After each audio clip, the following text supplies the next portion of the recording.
Hola, ¿cómo les va? Nosotros aquí en una nueva entrega de Tal Como Son. Y antes de que conozcan a mi invitado de hoy, les presento a quienes confían en mí.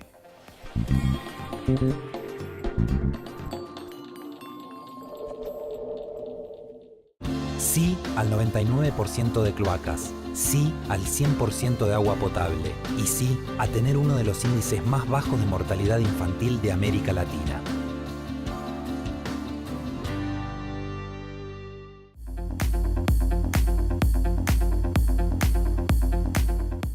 Las experiencias se convierten en momentos, momentos para disfrutar, explorar, para vivir, para compartir, para detenerse y pensar. Momentos que merecen ser celebrados. Viví experiencias únicas. Venite a San Juan. En Varela tenemos consejerías para adolescentes que están abiertas para escucharte sobre los temas que te preocupan. Ingresa a www.varela.gov.ar/adolescentes y conoce la consejería más cercana, cerca tuyo, Municipalidad de Florencio Varela.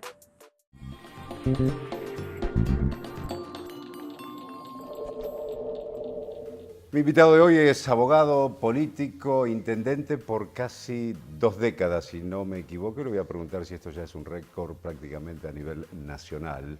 Y en definitiva, mi invitado de hoy es Gustavo Posse. 20 años casi, ¿no? ¿Cómo estás? ¿Cómo te va? Y ahora sí, voy a tener la oportunidad de poder cumplir el mandato que me dieron los vecinos. Me eligieron 5 veces. Así que, no, hay intendentes, tenemos intendentes dentro de nuestro espacio que van que están cubriendo el 7º mandato. Hay muy buenos intendentes, tanto de Cambiemos como de lo que antes se llamaba ¿En el Frente por la qué Victoria. distritos están? En General Guido, Ajá. por ejemplo. Y en general hay un cuadro de muy buenos intendentes, en el caso de la provincia de Buenos Aires, tanto del peronismo en general como en el caso de Cambiemos, es una época de buenos intendentes. Ahora es una cuestión genética en la familia Posse, porque tu padre es 16 años, ¿no? Creo, intendente. Sí. Pero había sido intendente en la época de Arturo Frondizi. Yo nací después de esa época. Y después se dedicó 25 años, era pediatra, nada más que al tema de la pediatría y a la cuestión partidaria, porque bueno, eso lo llevaba de los 14 años. Claro. Pero una historia muy linda, porque lo vi en realidad no lo vi de político de chico, lo vi del guardapolvo blanco de pediatra. Claro. Y ser hijo de un pediatra en aquella época era como ser hijo de un astronauta. Imagínense que no había guardias de pediatría en los hospitales, claro. Solamente estaba el Hospital Gutiérrez acá, muchos años después vino el Garraham. El Garraham es más de esta época. Y la verdad, y que era un pediatra, ¿no? Un pediatra era tener un auto bueno para poder llevarlo, porque cuando se producía una emergencia había que tomar la decisión, era decirle a los padres, bueno, una mantita, vamos, y con los padres ir derecho. ¿De qué año estás hablando ahí? Y estamos hablando de... Mi padre es de la década, se desarrolla en la década del 60. Sí. 60, 70, 80, la década del 80, él trabaja como pediatra. Yo diría que una parte importante de San Isidro se hizo con 4 o 5 pediatras que tomaban toda la zona norte y entre ellos estaba él, así que muchísima gente lo recuerda bien. Muchas generaciones fueron atendidas por él, pero digo, hoy ser pediatra es estar especializado, faltan pediatras y faltan neonatólogos en todos lados, sí, la verdad no hay lo suficiente. Pero es una persona que por teléfono dice, bueno, anda a la guardia del sanatorio tal o anda a la guardia del Hospital Materno Infantil de San Isidro, y de ahí lo llama el de la guardia y le dice, ¿cómo le va, doctor? Y dice, esto está más o menos así. Y entonces le dice a los padres, bueno, mañana a las 7 de la mañana paso. Y es otra vida totalmente distinta, ¿no? Totalmente. Yo sí me acuerdo de haberlo acompañado.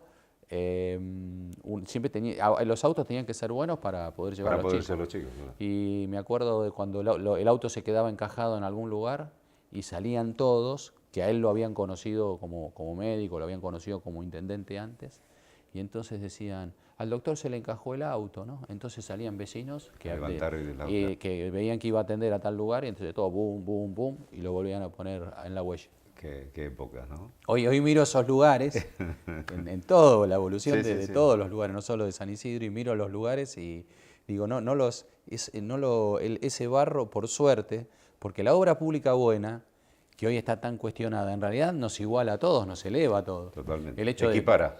Claro, el hecho de salir del barro, el hecho de que haya veredas buenas, el hecho de que estén señalizadas las calles, ni qué decir el hecho de que la gente se inunde o no, ¿no? Totalmente. Y estaba leyendo ahí, ¿de dónde surge la pasión por los fierros, por el automovilismo? Y esa fue... ¿Tu padre también o no? No, fue al revés, esa fue al revés de mi padre, ¿no? Mi padre que nunca quiso, él como médico había visto muchos accidentes, Sí. entonces iba al revés de eso y nosotros los hijos íbamos a favor de eso y bueno, nuestros vínculos eran con otros, ¿no? Nuestros vínculos eran con pilotos, nuestros vínculos eran con deportistas de deportes extremos y bueno, él en ese sentido respetaba mucho pero no te daba un peso. Arreglate Y si vos solo. querías hacer algo sano, algo bueno, entonces él tenía posibilidades porque en aquella época a un médico le iba bien, él te ayudaba. ¿Y hoy en día corres alguna carrera? ¿Te Sí, anotás? cada tanto algún fin de semana de invitados hice. Hago ahora, pero Claro. hice una época también hice torneos nacionales, ¿Y ¿no? la Hasta familia hace te cuestiona 4 eso o años. no? No, porque siempre lo hicimos todo con mucha seguridad, con seriedad, Sí. y lo hacemos siempre que no se interponga con nada que tenga que ver con mi trabajo como intendente. Con la función pública. Que hoy ya estos últimos años, por eso a veces voy a alguna carrera de invitados, porque la vida del intendente es cada vez más intensa, ¿no? Porque tenés más oportunidades de hacer, si hay oportunidades no hay que desaprovecharlas. Totalmente. Y porque más duro es, más te tenés que dedicar. Hoy no es fácil administrar porque es como una casa, como una empresa, como un canal de televisión, como una productora. Hay que trabajar, son muy finitos los costos, es mucha la necesidad y tiene que además haber un presencial muy, muy fuerte. Yo siempre tuve mucha presencia en los barrios, en los hospitales, en las escuelas, en los jardines de infantes, además de lo que es mi trabajo de estar y resolver y decidir. Y en el presencial resuelvo cosas. Quinto mandato, ¿va a haber un sexto y un séptimo si existe la posibilidad o...? Lo digo desde este lugar. A ver. Amo el trabajo que hago. La verdad, Sí. lo amo. Por eso me dedico como me dedico. Aparte estoy en un punto de la vida, imagínate, tengo 56 años. Tengo un hijo de 22 y una hija de 24. Los dos una ya está recibida, el otro se recibe ahora con 3 títulos de economía en este cuatrimestre, ahora fin de año. Los dos están ordenados, tengo colaboración familiar para poder hacerlo. Entonces amo y dispongo de tiempo y hoy te diría que esto es mi vida, para bien, ¿no? Porque Sí, sí. tengo amigos, tengo vida de relación, tengo todo lo que hay que tener, tengo familia, tengo todo lo que hay que tener. Pero la verdad, esto lo disfruto muchísimo. Si esta semana hubiese que firmar la candidatura para presentarme nuevamente como candidato a intendente, esta semana firmo. Igualmente, ¿qué es lo que tiene que hacer un gobernante? Un gobernante tiene que dedicarse a su trabajo y no pensar en las elecciones. Y después, cuando llega el momento, decidís y después decide la gente cuando vota. Esto es como el fútbol. El buen fútbol es no pensar en el gol y tirando todo pelotazo, ¿no? Es jugar al fútbol hasta que se da... Jugar a la pelota hasta Sí. que se da el gol. No, digo, Gustavo, y otra cuestión es, estás hace casi 20 años Sí. Estoy especializado. digo, tampoco se puede decir, bueno, lo que me dejó el gobernante anterior, ¿no? Porque si No, eso- de ninguna manera. Y O aparte, sea, aparte el gobernante anterior Sí. fue Melchor Pose. Claro. Yo de muchas cosas soy la continuidad de Melchor Pose. Si yo te contaba que cuando de chico yo vi a San Isidro con calle de barro, yo vi a Martínez con zanja, como tantos vecinos. Claro. Con zanja donde va el agua de lluvia y el agua servida. ¿Tá? Y hoy eso es. A ver, hubo inundaciones. Eso te iba a preguntar, hablabas de las inundaciones y ¿cómo está San Isidro? Con Las respecto a precipitaciones de hace 5 semanas, que fue muy alto y muy fuerte, porque lo que hay que tener en cuenta es cuánto llueve en una hora, ¿no? eso? Sí. Que hubo casi 85 milímetros en 45 minutos y San Isidro funcionó espléndido. Porque San Isidro tiene 172 kilómetros de aliviadores y de pluviales livianos debajo de su suelo. 172 kilómetros. 172 kilómetros en 48 kilómetros cuadrados. Y es obra y obra y obra Y y debe obra. haber áreas que son, o zonas que son críticas más que otras. Claro, ¿no? porque el lugar es alto en las barrancas, es como una Sí. palangana y es bajo hacia adentro. Por eso hay bajos y lomas. Hay localidades que se Lomas llaman de- las lomas de San Isidro. Exactamente. Pero aún en las lomas de San Isidro está la caída y lugares que requieren de la obra. Y entonces hay un manual de hidráulica que, a ver, la hidráulica la tiene que hacer la provincia de Buenos Aires, que hace 100 años que no la hace, y ahora María Eugenia se dedicó fundamentalmente al tema de lo del salado y el tema de lugares del Gran Buenos Aires. Claro. Nosotros... Digamos, vos no podés hacer una obra en San Isidro que no esté, digamos, En el manual. acordada en el manual, pero y acordada también con las obras que tienen que hacer los otros municipios lindantes, ¿no? Un Porque problema si no- muy serio en el interior de la provincia de Buenos Aires es que canalizan y demás, y entonces se perjudican unos a otros, ¿no? Claro. Entonces, nosotros hacemos las obras del manual. Hacemos reservorios, que quiere decir que cuando se da la luz de agua, haya lugares donde detenga el agua, se llenen. A ver, Como un todos dique, los, digamos, que los contenga. campos de deportes, las canchas de 11 son más bajas. Sí. ¿Para qué? Para que si se da la luz de agua, el agua vaya a esos lugares, se detenga mientras tanto, entre a los aliviadores de manera lenta, se produzca lo que se llama una chimenea de aire, Sí. empuje a los aliviadores en la salida hacia los arroyos y a los ríos, y mientras tanto, la idea del retén, del reservorio, tenemos ya 25 reservorios, es que el agua vaya dentro de esa cancha de fútbol, adentro de esa plaza o debajo de esa plaza, pero que de ninguna manera entre una Afecte la casa. vivienda, Y eso claro. funcionó, además de los 172 kilómetros que hay de aliviadores. ¿Qué esto significa? Cuando digo que mi padre fue el intendente anterior, es lo que veníamos haciendo entre la labor de él y la labor que hice ahora.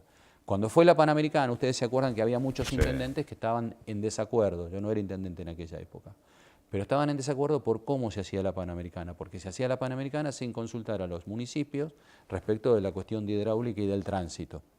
Bueno, hay una obra, cuando se abre la Panamericana con Autopista del Sol, se inundan casi todos los barrios de los alrededores de la zona norte. Millones de personas pasan a ser inundados que antes no eran. No era. Bueno, en San Isidro pudimos resolver con 12 kilómetros y medio de aliviador, se llama aliviador Pavón. Se hizo todo en la época del gobierno anterior y pudimos inaugurarlo con Rogelio Frigerio en el 2016, y eso funciona. Eso Lugares obreros, Boulogne, Villa Adelina, Bécar, zonas bajas de San Isidro de Martínez, ya no se inundan más. Y además, al quedar esos lugares que ya no mandan agua hacia otras localidades que son más bajas, mejoró el resto del distrito. San Isidro tiene aliviadores que van al río Reconquista, este último Claro. lo contaba, tiene aliviadores que van al río de la Plata, algunos son perpendiculares, los aliviadores al río de la Plata, otros van, como estos 12 kilómetros y medio, en zigzag debajo de la Panamericana, recorriendo todas esas localidades. A ver, para eso, para que el distrito tenga aliviadores para las inundaciones, para que el distrito tenga la totalidad del gas natural, tenga la totalidad de las zonas urbanas de las cloacas, para que tenga el 100% del agua potable, para que tenga todos esos servicios, hubo que romper mucha superficie.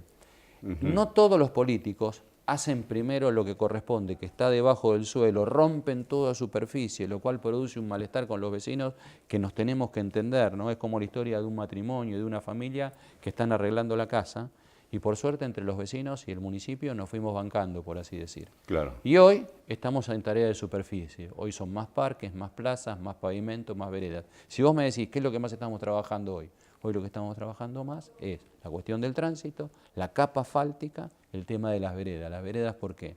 Porque también hay muchas personas que tienen ya más edad que la nuestra, se ve menos, por eso mucha luz LED, mucho trabajo en las veredas, mucha superficie, Y para mucha las personas supresión de barreras con discapacidad arquitectónicas. también, ¿no? Exactamente, supresión de barreras arquitectónicas, ¿para qué?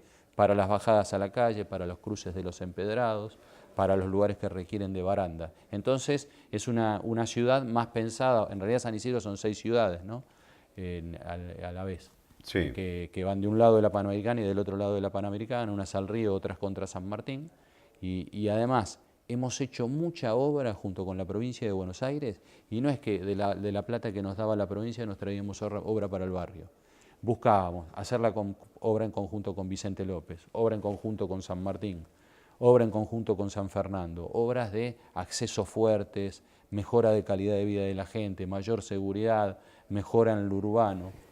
Con respecto a la hidráulica, con esos 172 kilómetros en Sí. 48 kilómetros cuadrados, ¿ya está cubierto el 100%? Queda Falta un poco queda todavía. hidráulica de la provincia, tiene que hacer una obra en el debido momento, que es la que se llama etapa final de Alto Perú, que toma un sector de las lomas y de la zona de La Cava. Ujú.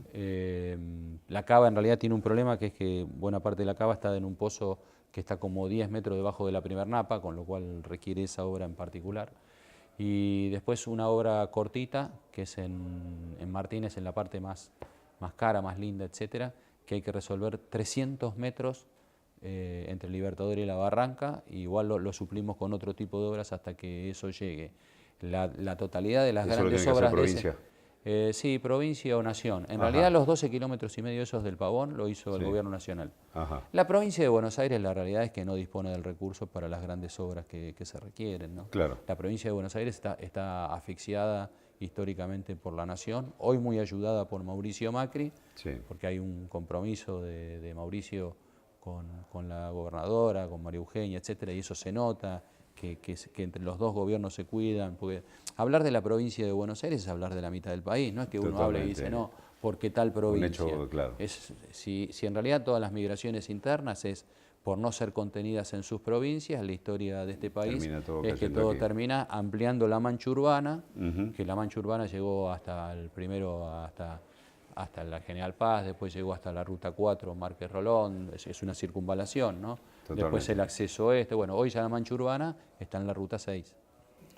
Y con eso ya estaría hidráulicamente hecho el 100% de lo que se puede hacer en esa superficie y por las características que tiene San Sí, Isidro. se pueden hacer más sumideros y demás, pero las obras grandes están. Y además hay mucho trabajo. Hoy es muy importante el trabajo de comunicación, el hecho de que el que vive arriba de las zonas tenga en cuenta de que no tiene que tener bolsas de basura cuando está el alerta meteorológico. Hay que aprovechar mucho el tema de los medios de comunicación, la web, redes sociales, tener conciencia ciudadana, que el que vive en la zona alta sepa que esas bolsas después van a terminar tapando la zona baja y durante unos minutos ponen en riesgo a la zona baja. Y con respecto a algo fundamental en toda urbanización, las cloacas. ¿En qué porcentaje están cubiertos allí? De las urbanas, todo menos 33 cuadras. Ahora AISA hace las últimas 33 cuadras que no las había hecho por temas de niveles, en una zona media alta de Bécar. Queda eso nada más y bueno, lógicamente nosotros ya nos quedaron 9 villas de emergencia. Tuvimos la más grande de todas, 9 villas. 9 villas de emergencia. Hoy un municipio del Gran Buenos Aires tiene, supongamos, 180, 200 villas, ¿está? Y una villa más o menos grande del Gran Buenos Aires son 70.000 personas. Sí. Nosotros la más grande que nos queda es en el caso de La Cava, serán 6.000 y pico de personas en situación de villa. Se urbanizó mucho, se ayudó a muchos que fueran a vivir a otros lados y hay lugares donde ya no hay villas de emergencia. Porque se urbanizaron o porque se vendieron las tierras y se ayudó a la gente para que viviera y comprara en otros lados. ¿Y ese sector que está urbanizado tiene servicio cloaca? En muchas, cuando dan los niveles, se hacen las cloacas y se hace lo del agua corriente potable domiciliaria. Hoy la tendencia ya no es tanto al tema de la construcción de villas, la tendencia, pues esto se hace con fondos nacionales y provinciales, ¿no? Más que nada, sobre todo la obra de vivienda social, es una obra de la nación, la provincia no tiene fondos, menos aún los municipios. Pero hoy la tendencia también es al mejoramiento de vivienda, ¿no? Es a acceder a créditos internacionales para esa tendencia que hay en el mundo, que es el mejoramiento de vivienda. ¿Qué reacción notas en la gente que vive en una villa de emergencia y le das la posibilidad, le decís, bueno, esta es su casa, su terreno, título de propiedad, pero ahora usted empieza a hacerse cargo de lo que gasta y de lo que consume? Si te tuviese que decir así la demagógica, sí, excelente, bárbaro, no sabes la cultura propietaria que toman esa idea. No, cuesta un montón. Cuesta un montón. Cuesta adquirir cultura propietaria, es decir, tenés la casa, pero ahora que tenés la casa la tenés que ir pagando de a poco y pagás también la tarifa social, tenés el medidor por tarjeta o como sea, pero la pagás. Primero dicen sí, que vengan los medidores, pero después cuando llega el momento de los medidores, real, esto se trabaja con asistentes sociales, se trabaja con Edenor y todo, pero no, todavía le falta una vuelta de rosca a esto, nos falta mucho a los gobernantes, es una época además donde hay mucha ebullición y la verdad todavía no se... Es una cuestión de conciencia también, de costumbre, ¿no? Porque el hombre, el ser humano es un animalito de costumbre.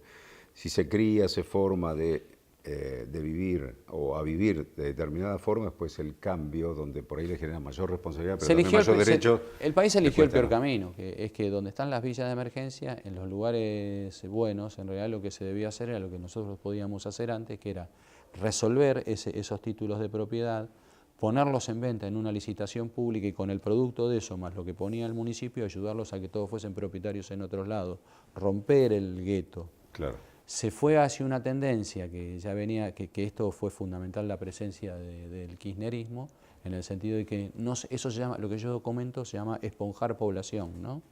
Y ellos dijeron, acá no se puede esponjar población, acá lo que hay que hacer es vivienda donde está la vivienda.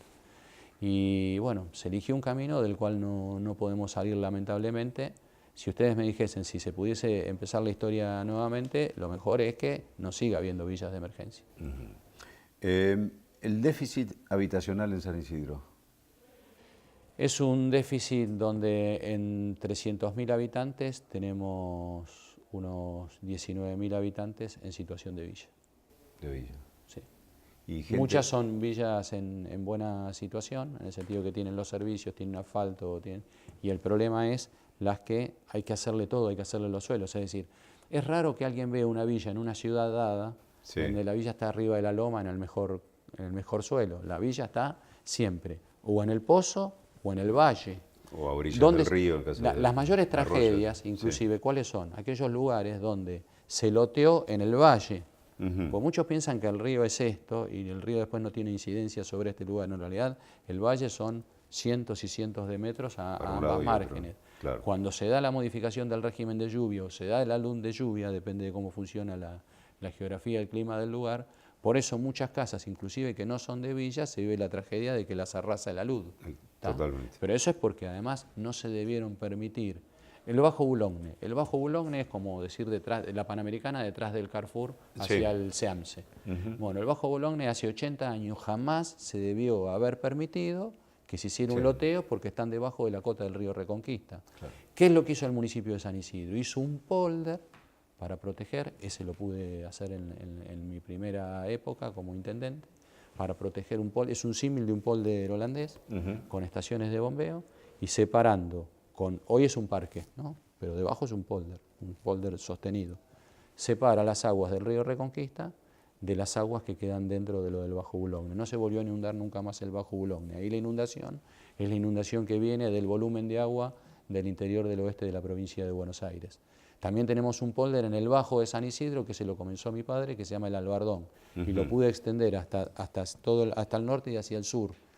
Bueno, en estas inundaciones, ni en el polder que viene del oeste, en el río Reconquista, ni en el polder que viene del río de la Plata, ni con la lluvia, ni con la sudestada, ni con el volumen de agua del oeste, del interior de la provincia, hubo inundación. Para eso es una obra viva, hay que trabajar todos los días para que las alimañas no rompan el polder, hay que trabajar para que siempre funcionen las estaciones de bombeo. Claro. Son 15 estaciones de bombeo y una planta de bombeo, y 2 plantas de bombeo muy, muy poderosas. Gustavo, soy un convencido que la educación y la formación académica de todos los habitantes de un país son lo que llevan la evolución de ese país y al progreso. En San Isidro, ¿cómo está el tema de la alfabetización, que es el paso inicial de todo el proceso muy alto. De educación? A ver, esto que se discute tanto ahora en el presupuesto provincial y en el presupuesto nacional con los intendentes, bueno, los intendentes todavía no pudieron opinar, ¿no? Pero que es el tema del fondo educativo. El fondo educativo cambia la cifra de acuerdo a cómo les haya ido, entre otras cosas, cómo les haya ido a los municipios en el programa Aprender, o cómo les haya ido a los chicos que viven en ese municipio, ya sean en general educación provincial, cómo les fue en el Aprender. A nosotros, a Vicente López, no fue bien en el programa Aprender. Y por esa razón, como no fue bien, vamos a recibir menos dinero. Claro. Es al revés, es un sistema al revés. Entonces... Lo cual tendría que seguir apoyando porque cada vez van surgiendo más chicos. Sí, ¿no? Entonces te di el contexto, te di el completo, ¿no? Sí. La alfabetización es buena, es alta, es muy antigua, viene de la primera época de Alfonsín. El que promovió la alfabetización desde el primer día fue Raúl Alfonsín con el programa de alfabetización nacional, y en San Isidro dio un resultado espectacular. Vos tenías una señora trabajando en tu casa, un señor trabajando en tu casa, y vos tenías la manera de facilitarle a él para que dentro del horario de trabajo, fuera a la salida del trabajo, fuese alfabetización. Buena y vos medida. en muy poquito tiempo tenías una persona que ya calificaba su trabajo, que podía seguir trabajando en tu casa o podía ir a buscar un trabajo mejor en una fábrica, en donde fuese. La verdad, funciona muy, muy bien. Tenemos muy alta presencia de escolaridad, muy alta asistencia y muy alta nivel de alfabetización. Casi 20 años como intendente. ¿Un desafío? Y me encanta. me encanta. Un municipio tiene que nunca termina la obra. La obra es que sea viable seguir creciendo. Nosotros tenemos que resolver todas cuestiones en las zonas residenciales, donde los vecinos compraron en su momento hace añares, Sí. loteos que se los vendieron con pavimentos, simulaban pavimentos y en realidad no tienen pavimento. Hay que resolver conflictos, hay que producir consensos. Muchos hospitales, tiene 3 hospitales San Isidro, ¿no? La primera clasificación es un municipio, si tiene hospitales o no tiene hospitales. Si tiene hospitales y San Isidro tiene 3 y tiene uno de los índices de mortalidad infantil, uno de los 2 índices de mortalidad infantil más bajos son Vicente López y San Isidro, más bajos de todo el país, cuando antes eran los más altos, antes hace 30 y pico de años. Entonces, hoy el desafío es producir consensos, que el que tiene obra social prepaga entienda de que sostenemos hospitales. ¿Y por qué sostenemos hospitales? Hospitales que se defienden nada más como los privados, claro, que tienen empresa de recupero para cuando se presenta alguien con prepaga por un accidente, cuando alguien se presenta con obra gremial, cuando hay que hay recupero de ART, cuando hay un accidente y se puede recuperar de la compañía de seguros. Claro. Hay que defender lo público como si fuese el privado. El desafío es los consensos. Gustavo, se nos acabó el tiempo. Sí. Muchas gracias, un recuerdo de la Martina de tu Bien. paso por Tal Como Son. Y bueno, por una buena administración y cada día mejor, por el bien de los ciudadanos. Bien, gracias por la invitación y bueno, este lugar es bárbaro. Gracias. Punto final para esta edición de Tal Como Son. Nos vemos el próximo martes. Me tocó como martillero vender el primer clon de La Cuartetera y le agradezco enormemente a Adolfito haberme dado esa oportunidad.